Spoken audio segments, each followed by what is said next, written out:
जहां जहां प्रभु श्री राम का वास्तव्य रहा वो सभी पवित्र भूमि पर अहंकार का पराभव हुआ है। रावण अहंकारी था, इसलिए प्रभु श्री राम ने रावण का पराभव किया, उनका वध किया। आज वही अहंकार राम के नाम पर चल रहा था, जनता ने अहंकार को रोक दिया है, पूरी तरह से पराजित नहीं हुआ है। वो काम आरएसएस को करना पड़ेगा। लगभग 30 से ज्यादा ऊपर सीटें ऐसी है जहां बीजेपी हार गई है।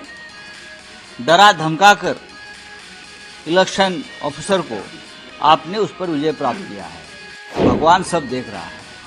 आप अयोध्या हारे, आप चित्रकूट हारे, आप प्रभु श्री राम की भूमि नासिक में हारे। आरएसएस के लीडर हैं इंद्रेश कुमार, उन्होंने कहा कि जो अहंकारी हैं उनको 241 पे रोक दिया गया और जो राम भक्त नहीं थे उनको 234 पे रोक दिया गया।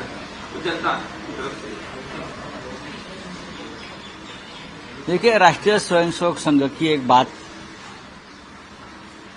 मैं सुन रहा हूं। कल सरसंघ चालक मोहनराव भागवत जी ने भी यही बात कही कि लोक सेवक को अहंकार नहीं होना चाहिए। लोक सेवक को अहंकार नहीं होना चाहिए,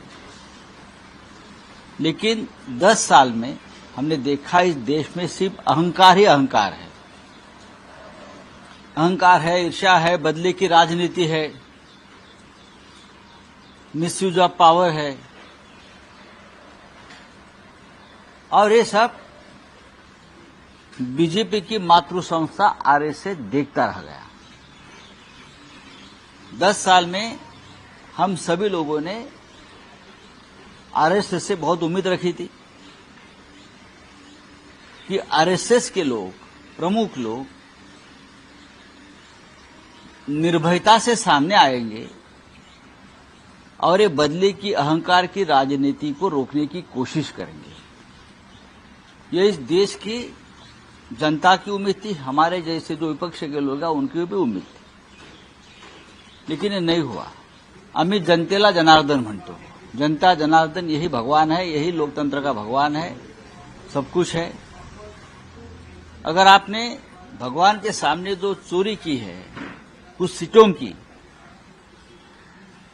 लगभग 30 से ज्यादा ऊपर सीटें ऐसी है जहां बीजेपी हार गई है। डरा धमकाकर इलेक्शन ऑफिसर को आपने उस पर विजय प्राप्त किया है। वो कोर्ट में मामला जाएगा। तो बीजेपी पूरी तरह से हार गई है। मोदी जी हार गए हैं, अमित शाह हार गए हैं, वाराणसी में नरेंद्र मोदी हार गए हैं, और भगवान सब देख रहा है।